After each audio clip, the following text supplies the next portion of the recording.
Well, this is old school. This is a Mustang GT at its best.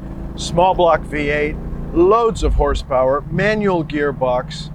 It's a throwback. It's a throwback that reminds me of, well, growing up with cars, and it brings back memories of my relationship with cars and my dad, because we were connected. I was fixing cars in my dad's driveway when I was a kid, so I could afford to have a car. And the Mustang, well, my dad had a special relationship with the Mustang that was never quite fulfilled. Let me tell you the story.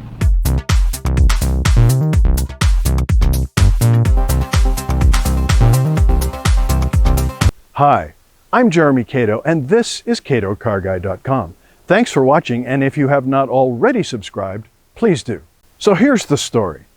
My father drove a homely little 1960 Ford Falcon. He drove it to work for years and years. That little Falcon had a 90 horsepower straight six engine and 3 on the tree shifter. His Falcon was a Brooks Brother Blazer Blue with a kitchen white steering wheel, a steel dashboard, and seats covered in crunchy vinyl. It was a middle-class commuter for mid-level managers like my dad. He was a World War II veteran who suffered that car in silence, and he believed something better was coming.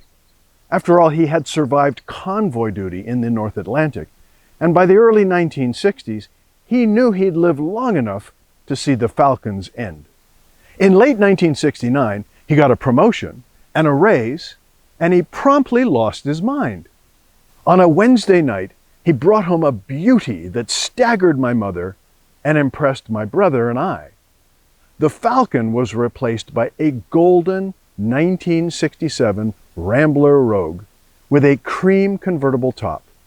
Under the hood was a 290 cubic inch V8. Yes, he'd gone nuts. We all agreed. Now, my dad had long lusted over a Ford Mustang, but by 1969, it seemed like everybody had one. After its launch as a 1964.5 model, Ford had hoped to sell perhaps 80,000 Mustangs annually, but sold 500,000 in the first year. That Rogue Ragtop was American Motors' answers to the Mustang, but far less common. Almost 5 years since the launch of the pony car, the Rogue had a novel cachet that caught my dad's eye. Dad liked being different. Dad really wasn't very different from what Ford Division President Lee Iacocca had spotted in the marketplace as 1960 dawned. Iacocca, who at 36 had become the youngest Ford boss ever, never knew my dad personally, but he knew what was going on in my dad's heart and in his soul. For the 25 years after the war ended, my dad and millions like him put their shoulders to the wheel and set about rebuilding the world. When he hit his mid-40s, the old man was ready, and while not wealthy, at least financially, he was able to treat himself to more than a Ford Falcon. He was not alone. You see, the Ford Mustang, it wasn't an accident. Lee Iacocca and Hal Sperlich saw the market coming for this car. They anticipated this. I am flooded with memories of my late father as I stand in front of this 5-liter Mustang right here, this brand new convertible. Dad's Falcon resonates with me today too. The original Mustang was a dressed up Falcon. Iacocca may have been able to spot pent-up demand in my father's generation, but Ford motor boss Henry Ford II needed to be convinced there would be a payoff for a very risky investment. The Mustang was created out of the bones of the Falcon by a team within Ford who were given the go-ahead by Iacocca, a brash car salesman never lacking for chutzpah. His product planning lieutenant, Sperlich, developed the presentation that convinced Henry Ford II to give the Mustang the go-ahead.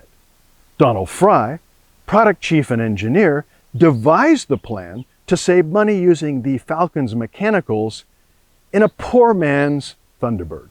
Joe Orris led the design team that penned the Mustang, the long nose, the short rear deck. This was a look that captivated millions, like my dad. The classic sports car proportions were a novelty in an affordable four-seater. all those first Mustangs from that era are wonderful, though I would argue the 1967 Fastback is the most compelling of any in the last 6 decades. But really and truly, the coup de grace came from Carroll Shelby. Shelby was a former racer turned corporate hot rod tuner who put the sex appeal of bad boy speed into the Mustang. Shelby had a hand in many very fast Stangs, but his best work came early in the 1966 Shelby GT 350 convertible. Just 4 were built, and these cars remain among the most sought-after collectibles in the world today. This Mustang and all the others would not have been possible without the homely little Falcon. And that's why I'm thinking of my old man today. He loved his Rogue even though it wasn't a Mustang, but he kept loving Mustangs for the rest of his life. He also had a very soft spot for its Falcon roots. We'd laugh at that if he were with us today, and then we'd climb into this Mustang GT and go for a really long ride. Thanks for watching. I'm Jeremy Cato, and this is CatoCarGuy.com. We'll see you next time.